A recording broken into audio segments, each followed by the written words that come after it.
بسات نتر بسیتا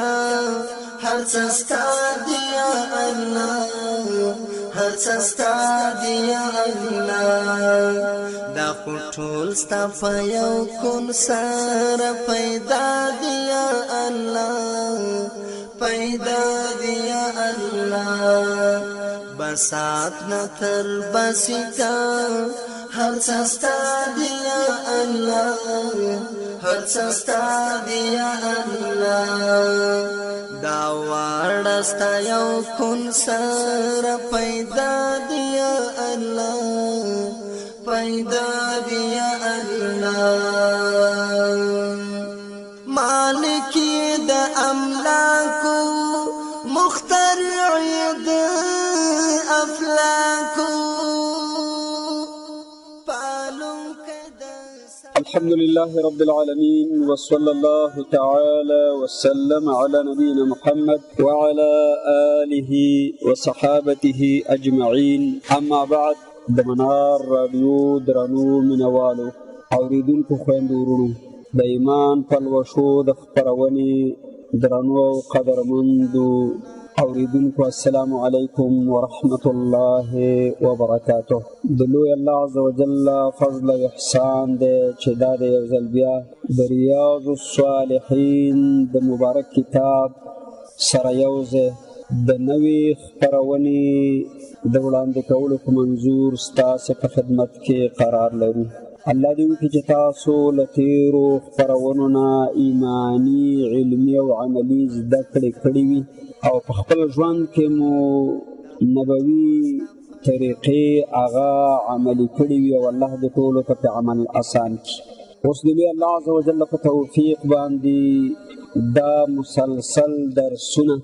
د ریاض الصالحین د کتاب د 390 مخ د 1290 لمبر حدیث څخه پیل کوو چې دلته کوم بابونه وجود نه لري او ټول مسلسل احادیث دي چې پکې د جهاد مسائل او فضائل احکام او ثوابونه او درجات د مجاهدینو بیانېږي 1290 لمبر حدیث ته بتوفیق الله عز وجل ورسېدلو او په هغې باندې پیل کوو راوي الحدیث معاذ بن جبل رضی الله تعالی عنه دے وما ادراک ما معاذ او معاذ رضی الله عنه د څونه لوړو درجو والا عالم انسانو الله دې ترې راضي شي په 18 کلنۍ کې ایمان راوړ د 18 کاله مسلمانۍ نه وروستو چې جهادونه او هجرتونه او تعلیم او تعلم تربیه صدقات او په دې ټولو میدانونو د خیر او برکت کې وګرځېد راوګرځېد او ولایتونه یې وکړل والي پاتې شه د یمن بیا هم د ځوانۍ په تنکي عمر کې څلوېښت کاله یعنې 30 کاله عمر یې چې په شام کې د عمواس وبا مرض چې په شام کې لګېده نو په هغه مرض باندې دی هم وفات شه نبی کریم صلی الله علیه وسلم په اړه فرمایلی دي چې کله د الله عز وجل په حضور کې علماء کرام ودرېږي نو معاذ بن جبل رضی الله تعالی عنه به الله سبحانه وتعالی ته دونه نږدې او مقبولي چې رمیتن بحجر لکه سړی چې یو ګټکی وارته یو لږه مسافه وي په دونه مسافه کې به الله عز وجل ته نږدې وي په قطار د علماو د دې امت کې دا صالح او جلیل القدر صحابي فرمایي عن النبي صلی الله علیه وسلم روایت ذکر کوي د نبی صلی الله علیه وسلم نه چې هغه فرمایلی دي من قاتل فی سبیل الله من رجل مسلم فواق ناقة وجبت له الجنة هغه څوک چې وجنګېد په لاره د الله کې مسلمان مجاهد سړی په مقدار د دونه وخت چې وخه ولوشلی شي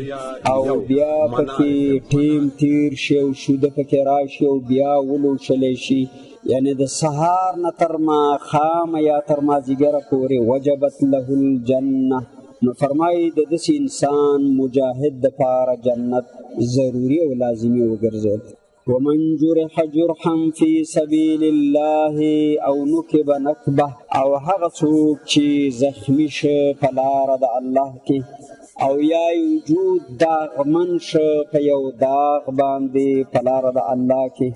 یو مصیبت او تکلیف ورته ورسېده فإنها تجیء یوم القیامه زخمونه به د ده راشي په ورځ د قیامت که اغزر ما کانت لکه تازه په تازه چې دغه حال کې د ده وجود زخمي شوی وي داسې به دا زخمونه تازه وي لونها الزعفران چې د دغه شهید او د زخمي د وینې رنګ به زعفراني ښایسته وي وریحها کالمسک او خوشبویي به یې د مشکو او د عنبرو په شانته وي رسول کریم صلی الله علیه وسلم په دې مبارک روایت کې مؤمنان مجاهدین دې ته هڅوي چې تاسو د الله په لار کې جهادونه وکئ او کم زخمونه او پرهرونه شهادتونه چې تاسو ته رسیږي دا قدرمن او د قدر وړ دي د الله عز وجل په نزد باندې او ستاسو دغه تکلیفونه د الله په وړاندې قبول دي او تاسو له الله عز وجل جنت درکړي دا روایت ابو داود او ترمذي را نقل کړی دی او حدیث حسن صحیح بللی دی وعن ابي هريره رضي الله عنه قال لابو هريره رضي الله تعالى عنه څخه روایت دی وايي مر رجل من أصحاب رسول الله صلى الله عليه وسلم بشعب فيه عيينة من ماء عذبة فأعجبته یو صحابي د صحابه کرامو او د ملګرو د محمد رسول الله صلی الله علیه وسلم د ملګرو څخه یو ملګری په یو لیاره باندې روانو چې یو خولګۍ مخې له ورغله په دغه خوړ کې چینی وي خوږې اوبه وي شینکي وو البته ونې وي باغات به وو مزیداره سیمه وه چې هم پکې باغ کرلی کیدی شو هم پکې چمندونه جوړېدی شو هم پکې زمینداره او د دهقانۍ ځمکه ایستلی کیدی شوه چې دې صحابي وکتل چې څه ناشنا لامالکه ځای دی حیرمان چې زه دلته وې خوند یې ورته ورکړ دا سیمه یې خوښه شوه چې دلته پاتې شم او دا اوبه سربند کړم او دا کنټرول کړم او دلته خپل ژوند اختیار کړم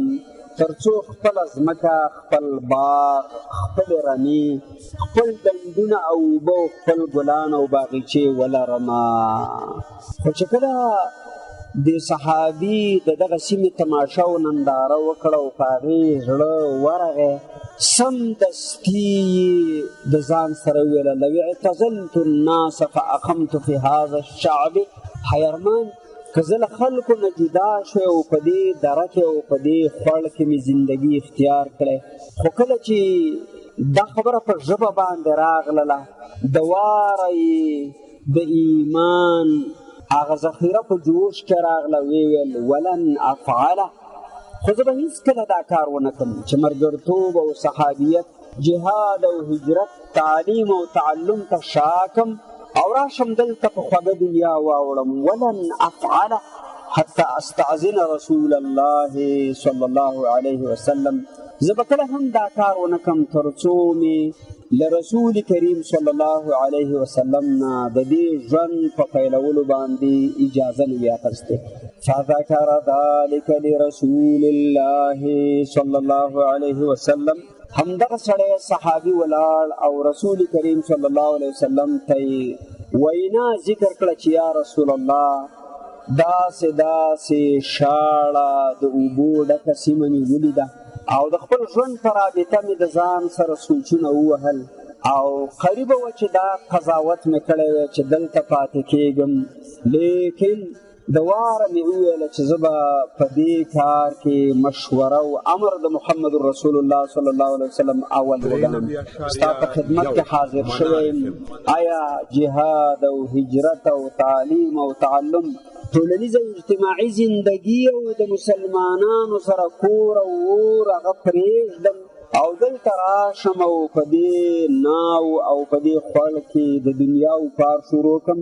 فقال نبی صلی الله علیه وسلم ورته لا تفعل مه دا کار ونه کړي ځکه په دې دنیا مشغولېدلو به د تا نه د الله عز وجل په لاره کې جهاد کونه پاتې شي هغه عمل به د نه پاتې شي چې د هغې اجر د الله سره د دې هر څه نه لوی دی فإن مقام احدکم فی سبیل الله ځکه وخت تېرول د یو کس د تاسو په لاره د الله کې اوسېدل او سنګرګري کول او جهاد کې ګرځېدل افضل من صلاته فی بیته 70 عاما دا جهادي سفرونه او جهاد پسې ګرځېدل په لاره د الله کې حق جهاد دا د خپل د کاله د 80 کالو لمونځونو نه غوره دی چې په خپل کور کې 80 کال الله ته په سجده باندې پروت دی د هغې نه ثوابونه او اجرونه په دې کې دي چې ته د الله عز وجل د دین د حفاظت او نشر او اشاعت او غلبې د پاره او د دفاع په لاره کې په اسلامي خاوره باندې وګرځې او د دین او د خپل ناموس او د ایمان نه دفاع وکړي او جهاد ته ادامه ورکړي دی ویل الا تحبون ان یغفر الله لكم ويدخلكم الجنه یا ملګرو خوښه مو نه ده چې الله تاسو وبخي او بیا مو جنت ته داخل کړي جهادونو ته مخه وکړئ چې په دې به مو ګناهونه معاف شي او په دې به تاسو ته الله عز وجل جنت در په برخه کړي اغزو فی سبیل الله غزا ته ولاړ شئ په لاره د الله کې من قاتل فی سبیل الله فوق ناقة وجبت له الجنه څوک چې وجنګېد په لاره د الله کې په مقدار د لوشلو د وخې نو واجب شه د ده دپاره جنت روایت ترمیزي نقل کړی دی او صحیح بللی دی فواق ناقة والفواق ما بین الحلبتین چې د دوو لوشلو ترمنځه کومه مسافه هغه ته مراد ده لکه سهار اوښه ولوشلی شي او بیا مازدیګر مهال بیا لوشلی کېږي نو د سهاره تر مازدیګره دغونه وخت چې په جهاد کې تیر کې نو د دنیا او ما فیها نه الله عز وجل ته قدرمن او غوره دی خو موږ مسلسل یاداشت کوو د دې خبرې چې د جهاد معنا دا ده چې د الله عز وجل د دین نظام او قانون راشي د ځنګل قانون ختم شي او د اسلام مبارک دین هغه د قانون په حیثیت په نړۍ کې عام شي او د ظالمانو لاس د مظلوم د ګریوان نه وشکولی شي او عدالت تامین شي او په قضا کې اسلامي فیصلې راشي په ګاونډ کې اسلامي سکونت راشي او د دین صحیح مفهوم د قرآن او سنت څخه راواخیستلی شي او هغه مفاهیم هغه عام شي او تعلیم و تربیه د مسلمان هغه د اسلام په اصولو باندې استواره او برابره شي د جهاد نه هیڅکله مسلمان وجنه مراد نه ده د جهاد نه هیڅکله داړهماري او ډاکهماري مراد نه ده د جهاد نه هیڅکله پردي نیکاري او غلامي او د بل په اشارو باندې جنګېدل مراد نه ده الله سبحانه وتعالی طیب او پاک دی نه قبلوي مګر هغه جهادونه قبلوي چې هغه له ریاکارۍ خیانتونو او ظلمونو او د بېدینۍ او د شرک او بدعات څخه پاک جهادونه وي او هغه د اسلام د دفاع په لاره کې وي هغه د اسلام د قانون د نفاذ دپاره وي وعنه قال قیل یا رسول الله یو بل روایت له ابو هریره رضی الله تعالی عنه څخه نقل دی چې چا وویل ای د الله رسوله ما یعدل الجهاد فی سبیل الله راوښایاست چې کوم یو عبادت دی چې په ثواب کې د جهاد فی سبیل الله سره برابر دی د رسول کریم صلی الله علیه وسلم په خدمت کې یو مؤمن حاضریږي او ورته وایي یا رسول الله ما ته داسې دیندارۍ کې یو صالح عمل راوښایه چې زه هغه سرته ورسوم او زما او د مجاهد اجر او ثواب شریک شي قال لا تستطيعونه وای هغه عبادت چې هغه د جهاد سره برابر دی هغه ستاسو له وسه پوره نه دی نه شئ کولی فاعادوا علیه مرتين او ثلاثا كل ذلك یقول لا تستطيعونه دو ځل یا درې ځله صحابه کرامو یا هغه پوښتونکي انسان له نبي کریم صلی الله علیه وسلم وپوښتل چې یا رسول الله مونږ ته ضرور وښایه داسې یو عمل چې د جهاد فی سبیل الله سره برابري هر وارې چې به هغه صحابي رضی الله عنه پوښتنه کوله نو نبي کریم صلی الله علیه وسلم به ورته ویل چې تاسو هغه عبادت چې د جهاد سره برابر دی هغه نشئ کولی جهاد کولی شئ او خو د جهاد سره برابر عمل نشئ کولی ثم قال بیا نبی صلی الله علیه وسلم توضیح ورکړه ویل مثل المجاهد في سبيل الله كمثل الصائم القائم القانت مثال د هغه مجاهد چې هغه جهاد کوونکی دی په لاره د الله کې په اجر او ثواب کې د هغه انسان په څېر دی چې تل الله ته روژهدار ولاړ القانت بآیات الله په تهجد باندې په عاجزۍ توګه باندې تابعدار الله ته ولاړ دی ټوله ورځ روژې ټوله شپه په تهجد باندې روړي لا یفتر من صلاته نه ستومانه کېږي له تهجد ولا صيام او نه سستېږي د روژې د نیولو نه حتی یرجع المجاهد فی سبیل الله متفق علیه تر دې چې راستون شي مجاهد فی سبیل الله د جهاد د سفر نه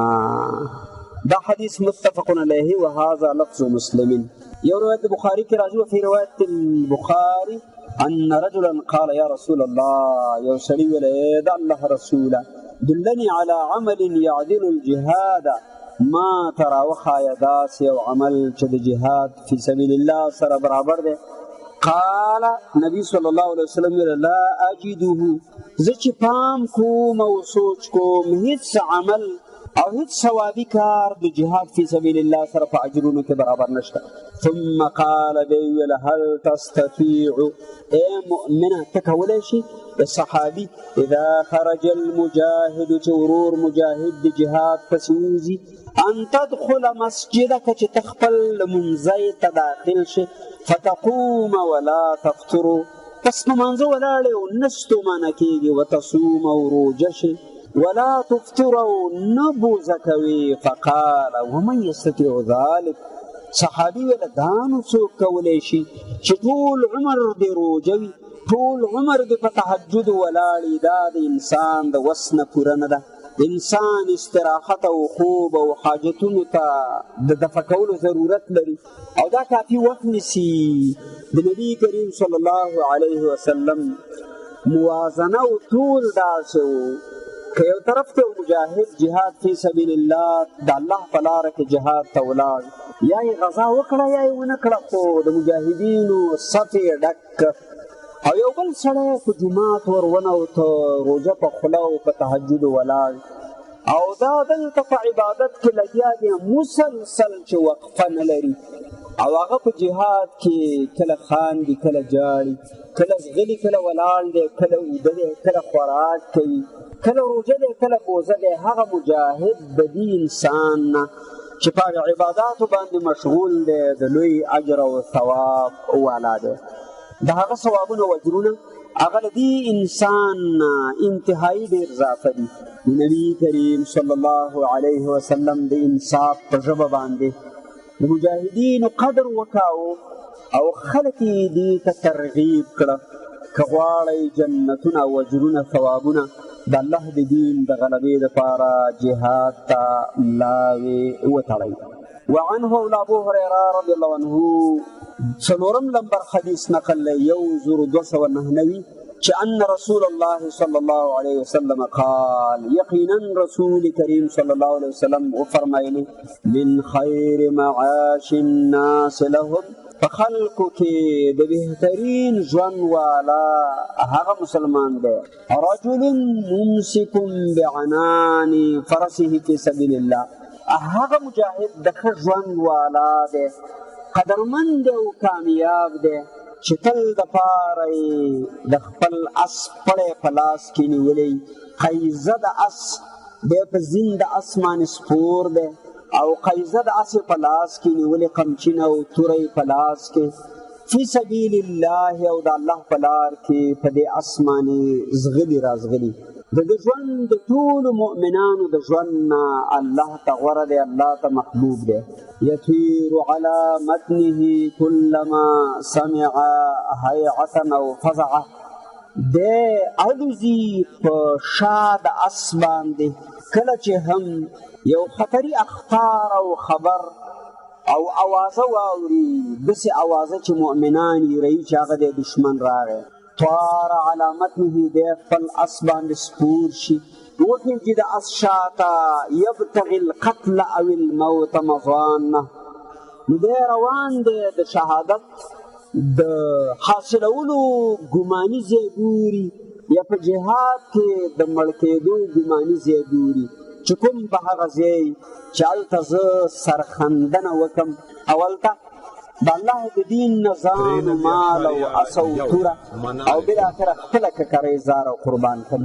نو دغسې مؤمن چې تل په انتظار باندې د جهاد ناست دی، لګیا دی، مشغول دی، د ده زندګي او د ده ژوند الله ته د هر چا د ژوند نه غوره او بهتره دی.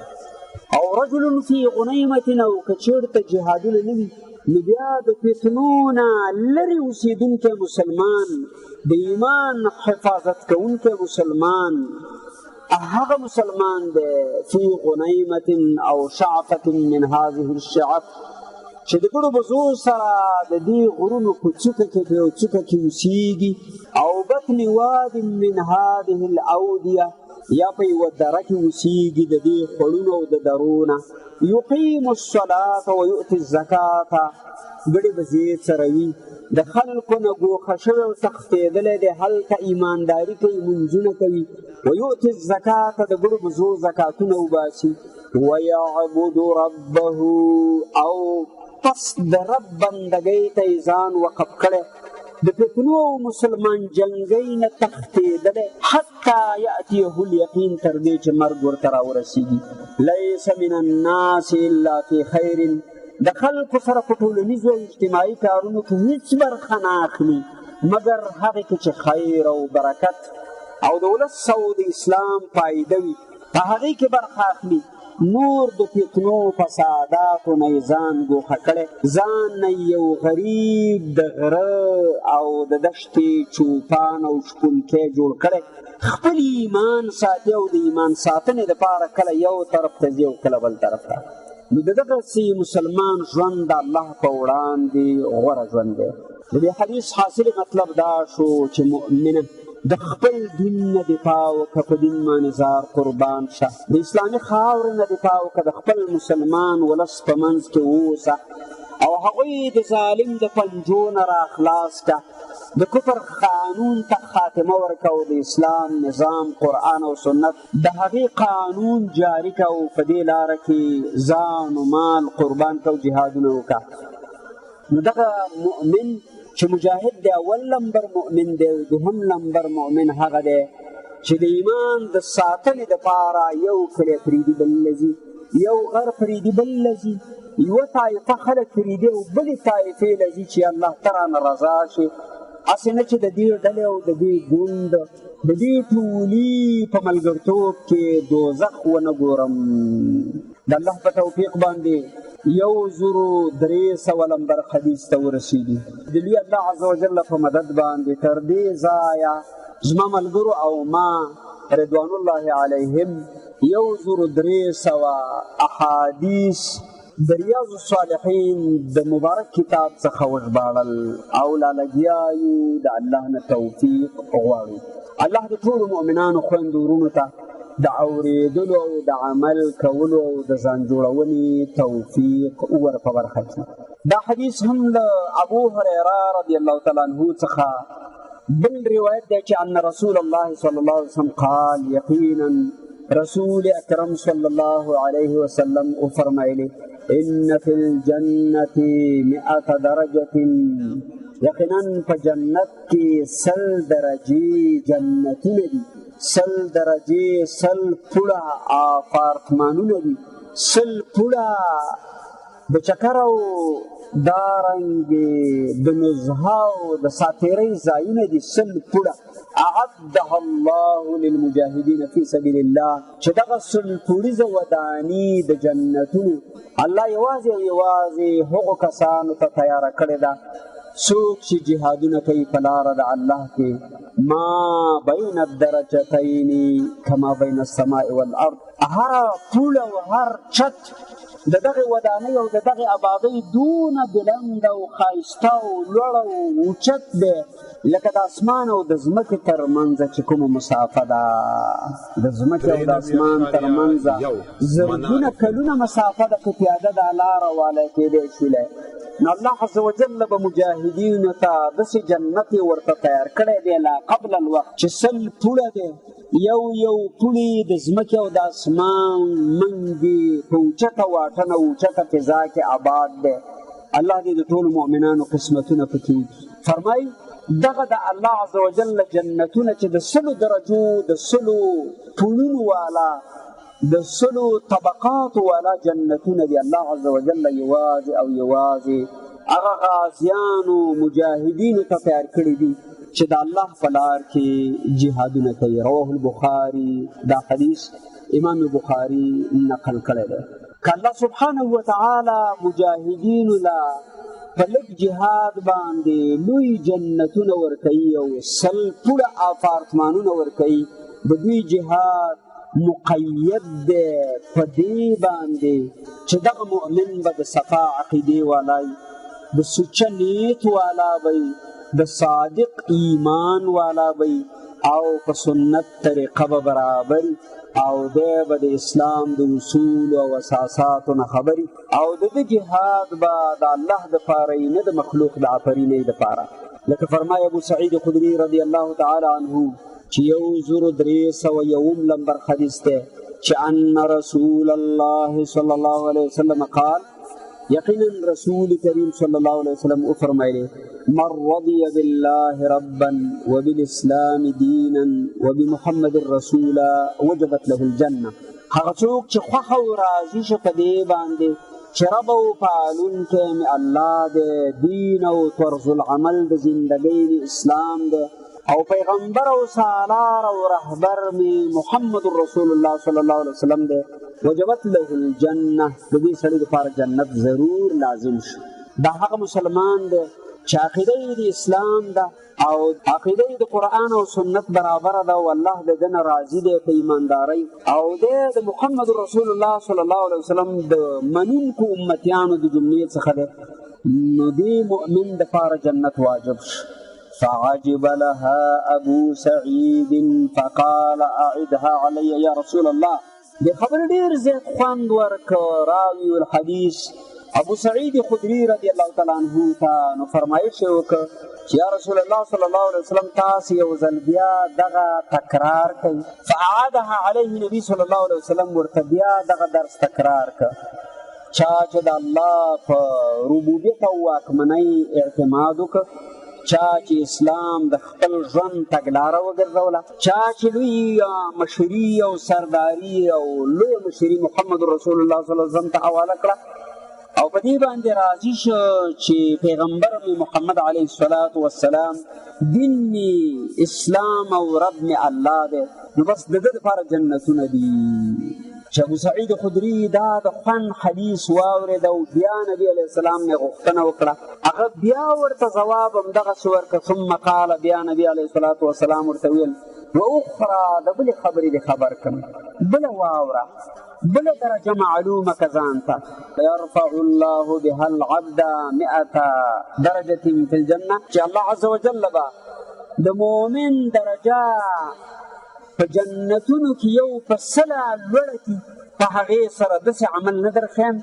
ما بین کل درجتین کما بین السماء والارض د هرې درجې او د یو پوړ او د بل پوړ د یوې طبقې او د بلې طبقې د جنت ترمنځ به دونه وجود واټن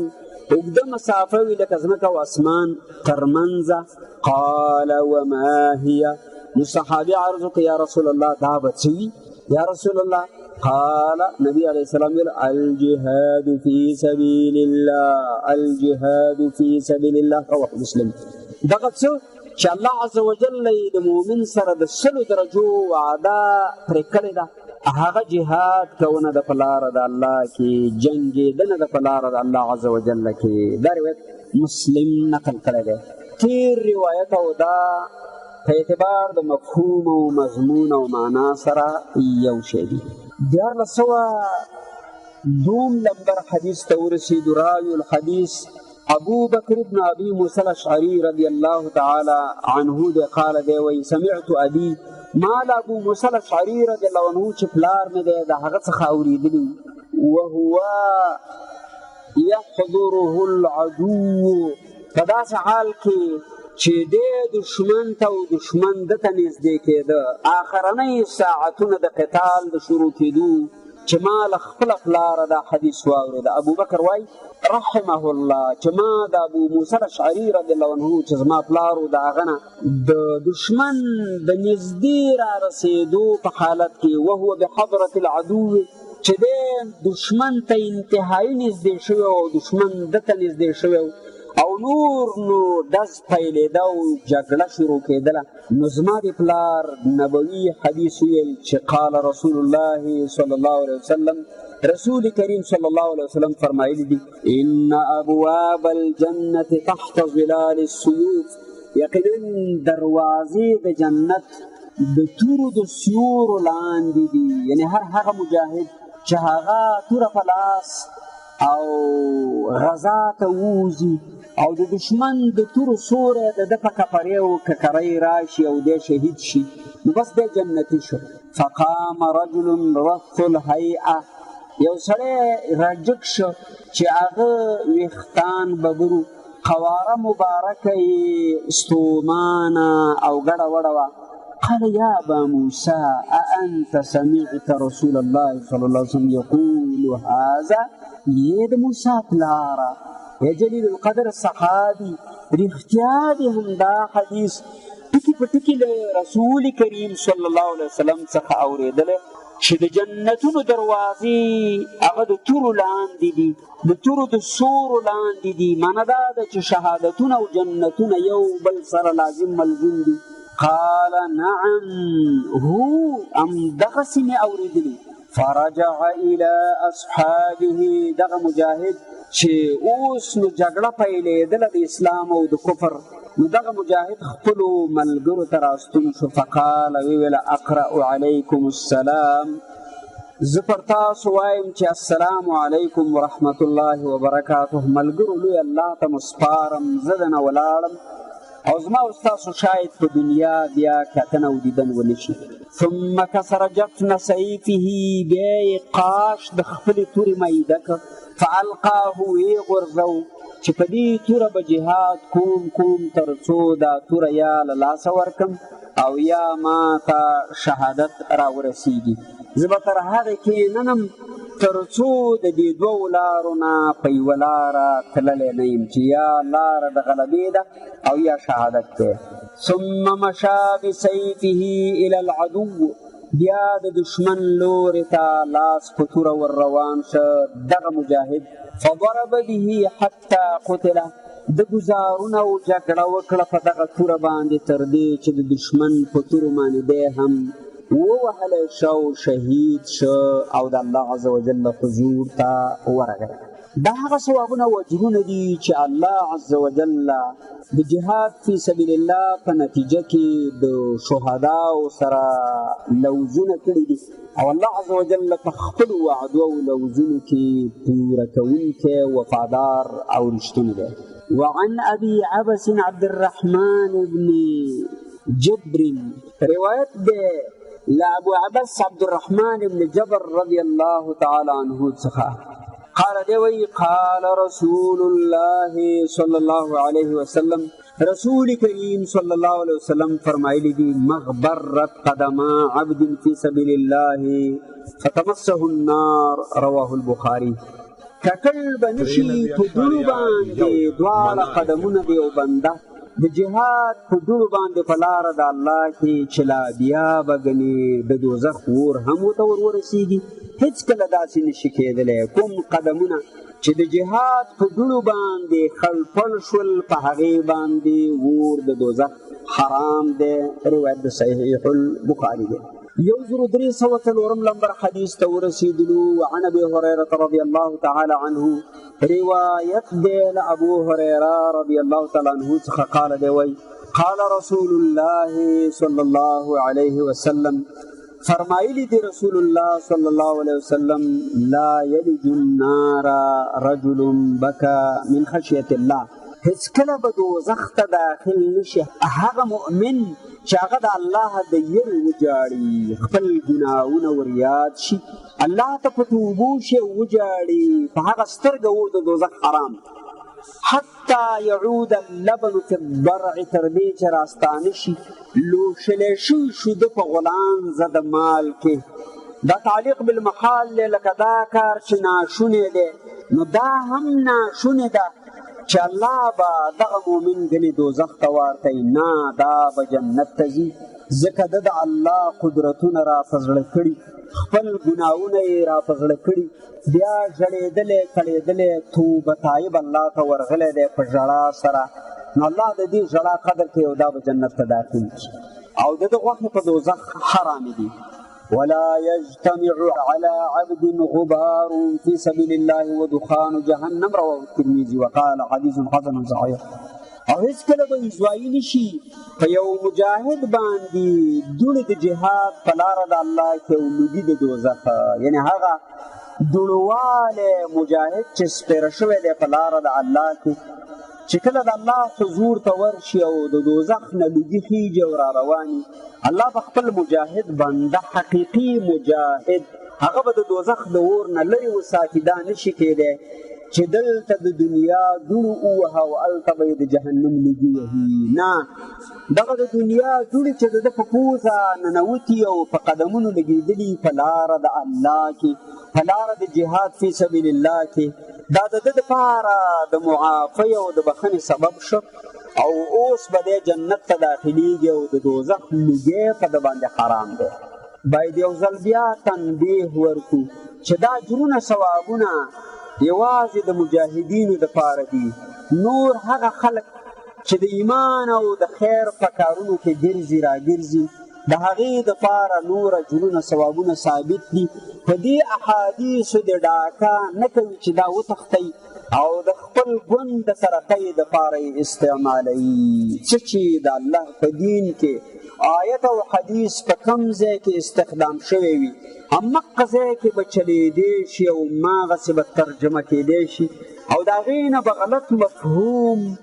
او د خپلې خوښې مطلب نه اخیستلی کیدی شي دا به ایمانداري وي دا به امانتداري وي او دا نشي کیدی چې نبوي احادیث او قرآني آیاتونه هغه چې د مجاهد د فضیلت او ثواب په باره کې لوستلی شوي او نازل شوي دي هغه موږ راواخلو یا یې د طالب العلم یا یې د علم په فضیلت یا یې د دعوت او تبلیغ یا یې د تهجد په فضیلت کې لګوو د هر باب دپاره ځان له ثواب دی چې د هغې نه ځان خبر که مسلمان او په هغې باندې وچلېږه روان شه او دین کې د ځانه نه چکني او ګډوډي مه راوله. 1305 نمبر حدیث ته ورسېدو. راوي الحدیث عبدالله بن عباس رضی الله عنهما دی قال دی وی سمعت رسول الله صلی الله علیه وسلم یقول ما له رسول کریم صلی الله علیه وسلم څخه اورېدل چې هغه ویلي عینان لا تمسهم النار دوه ډوله سترګې دي چې د دوزخ اور به دغه دوو سترګو ته ونه رسېږي عین بکت من خشیة الله یوه هغه سترګه ده چې وژړېږي د الله د یرې وعین باتت تحرس فی سبیل الله رواه الترمذي وقال حدیث حسن.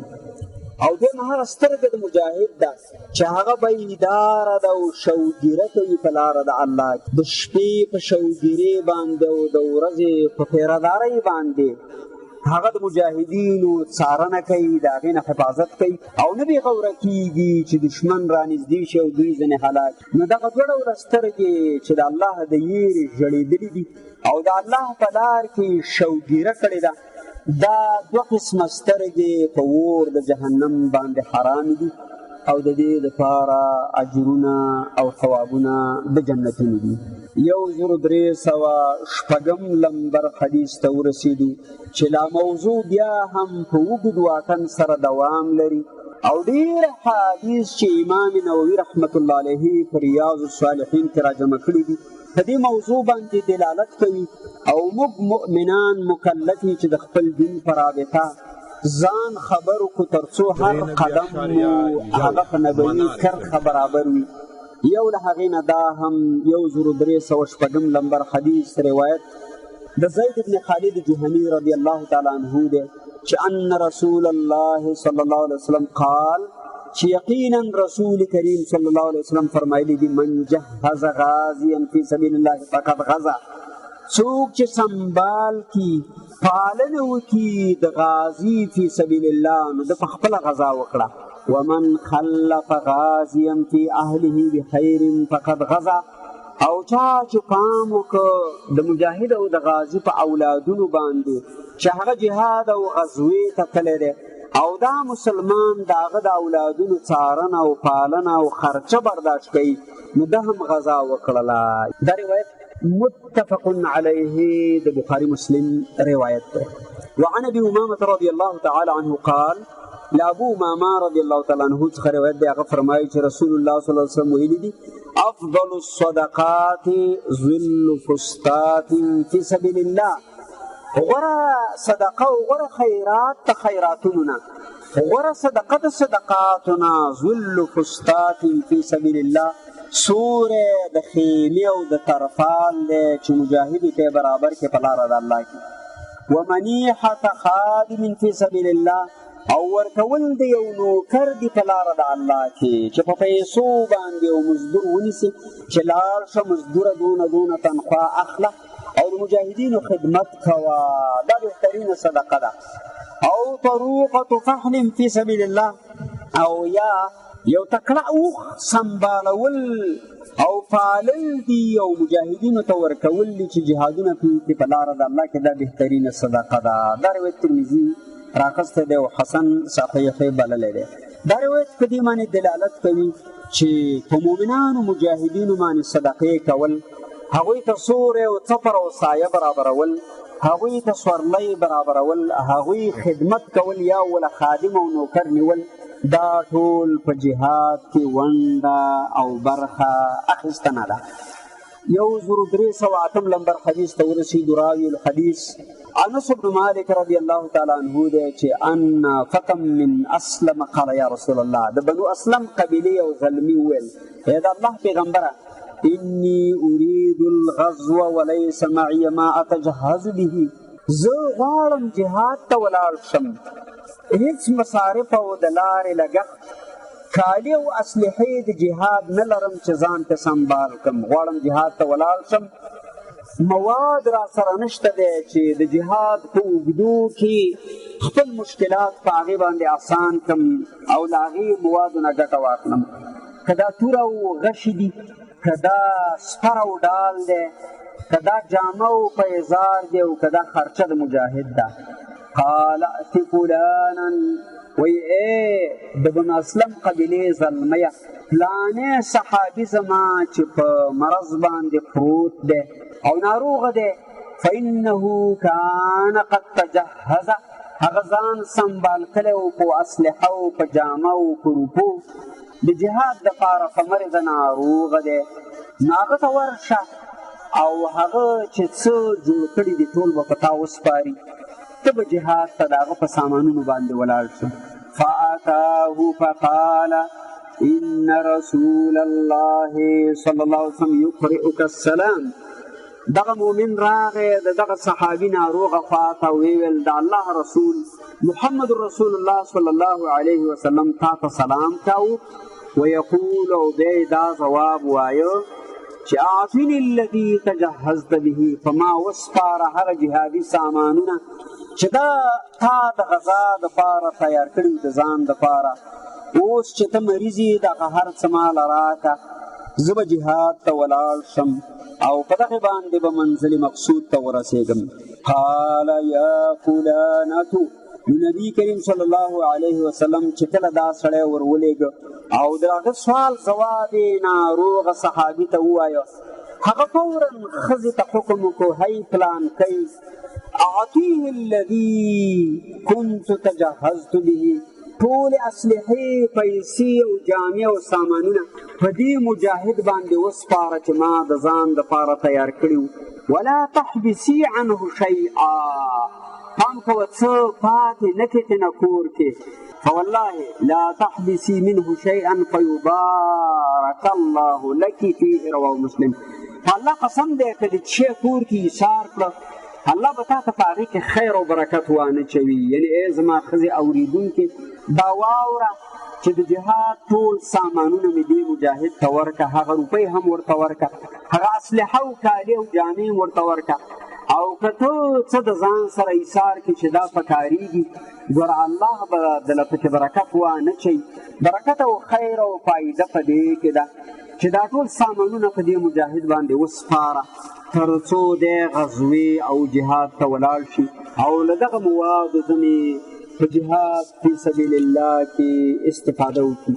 دا ټول هغه څه روایاتو چې ما او تا ته د جهاد مبارک لاره واضحه کوي او په دلیل یې راته څرګندوي او اصول او مقررات او آداب د جهاد راته راښیي. الله سبحانه وتعالی دې زموږ عمل د دې روایاتو برابر جوړ کړي. درنو اوریدونکو تر هغه چې بیا ستاسو په درانه خدمت کې د نوې خپرونې د وړاندې کولو دپاره حاضرېږم، ځان اولا او بیا تاسو او ټول هیوادوال په دې الله باندې سپارم. والسلام علیکم ورحمة الله وبرکاته.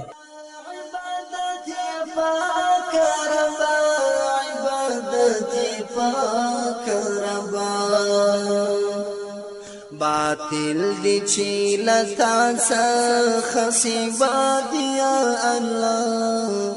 سوا دی یا الله، خالق د خیر و شری بلا تا څوک خالق نشتا، رازق د کل عالمی